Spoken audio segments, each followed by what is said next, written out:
búsqueda de información. Hola, ¿qué tal? Mi nombre es Leonardo Glaserman. Este recurso educativo abierto se enfoca al tema de la revisión de la literatura en la formación de investigadores educativos. Para ello se realiza una presentación sobre los aspectos relacionados con el Information Literacy. La presentación corre a cargo del maestro Felipe Jasso, quien es el responsable de la biblioteca de la Escuela de Graduados en Educación de la Universidad Virtual del Tecnológico de Monterrey.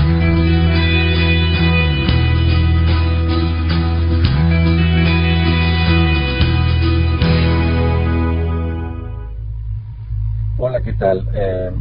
Vamos a hablar acerca de un tema muy interesante que tiene que ver con las habilidades para el rastreo de información.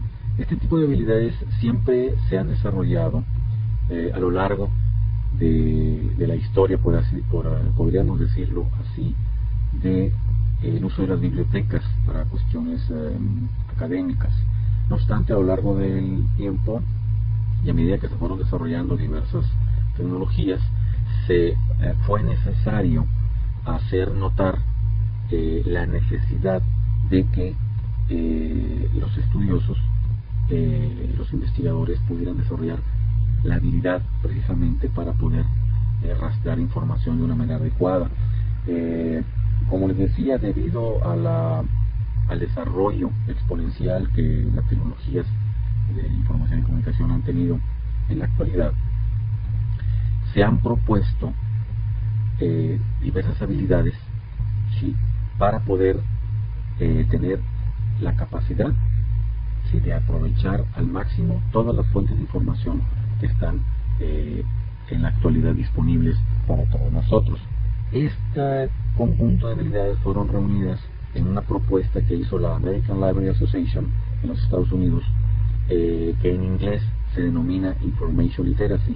En español tiene varias traducciones, pero una de ellas es habilidades en información. Esta misma asociación, la American Library Association, propone 5 estándares que todo estudiante de nivel superior debe de tener para considerarse hábil en el rastreo de la información. El primero de estos estándares es poder identificar la necesidad de información. Es decir, una vez que ustedes, ya sea una investigación o una actividad académica, definen su necesidad de información, comprenden qué es lo que el profesor les solicita, tienen claro cuál es el tema de investigación, todo este trabajo mental de reflexión que les exige el definir su necesidad de información es a lo que se refiere este primer estándar. Hay un segundo estándar que tiene que ver con la manera de acceder de manera exitosa a esa necesidad de información. ¿A qué nos estamos refiriendo con esto? A que una vez que identificamos nuestra necesidad de información, vamos a ubicar las fuentes de información de las cuales vamos a obtener datos para poder abordar nuestra investigación. Es decir, no solamente se trata de saber qué requiero, sino dónde lo voy a ubicar, como por ejemplo bibliografía impresa, libros electrónicos, artículos, periódicos, videos, DVDs. Toda esta gama de información que puede ser obtenida en estos momentos es a lo que se refiere este segundo estándar. En ocasiones es precisamente en este momento de las habilidades en donde no podemos continuar porque desconocemos qué hay en cuanto a las fuentes de información, ¿sí? Dónde lo podemos localizar, si en bases de datos, si en internet, etcétera. Ahí es donde lo detenemos. Es muy importante que se desarrolle este tipo de habilidad, que conozcamos las bibliotecas, que conozcamos las bases de datos, el uso de internet como rastreo de información para poder desarrollar nuestra capacidad en el acceso precisamente a esta información que nosotros requerimos. Hay un tercer estándar que tiene que ver con la evaluación de esta información. Una vez que recuperamos datos, siempre vamos a tener que tomar la decisión de seleccionar con cuál nos vamos a quedar, cuál va a ser utilizado en el trabajo y cuáles no. Esta evaluación, esta capacidad de discernimiento, de análisis crítico de la información, es lo que nos va a permitir darle calidad a nuestro trabajo. No obstante, esto se debe de practicar. Comúnmente cuando vamos iniciando en el rastreo de la información, seleccionamos lo primero que encontramos para poder salir al paso, por así decirlo, de nuestro trabajo, y no es así.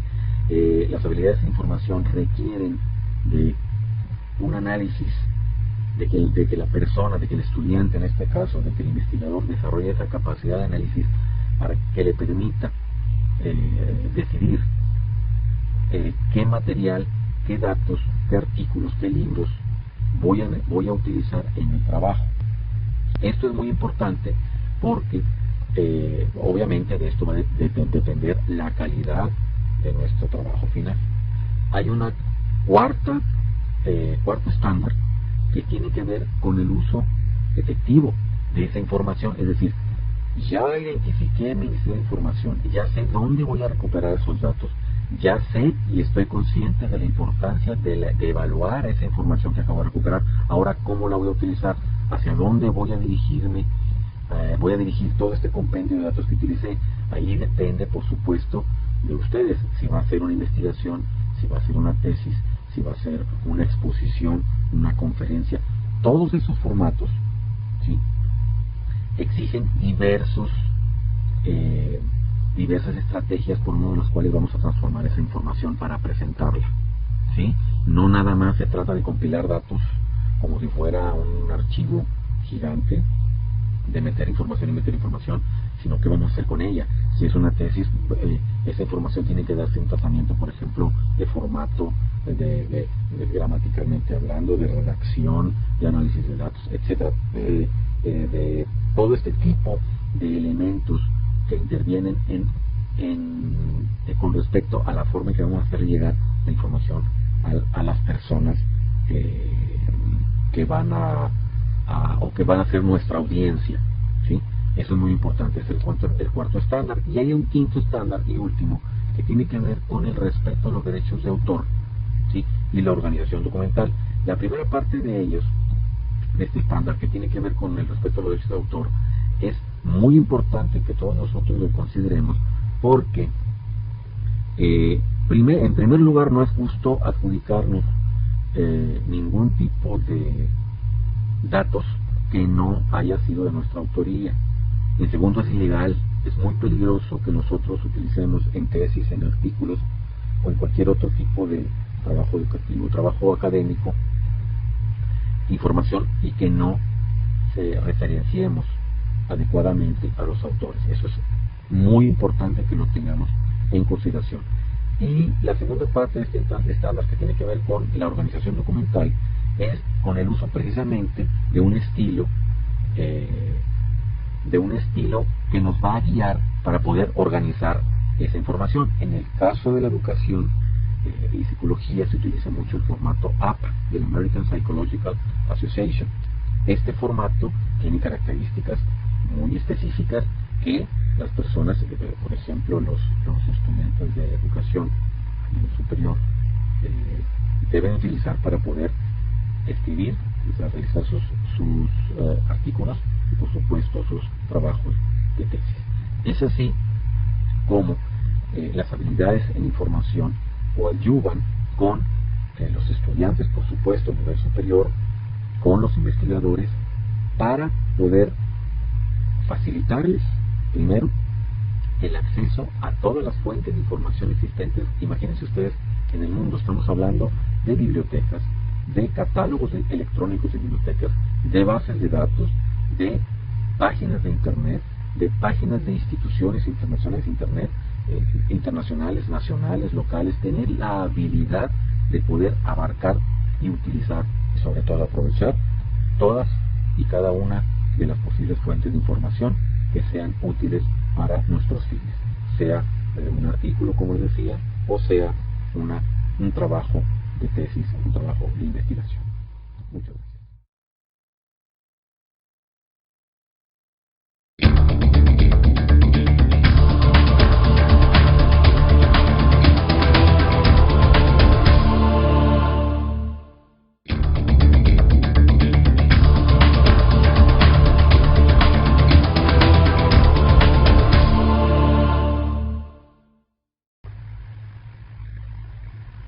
derechos de autor del recurso.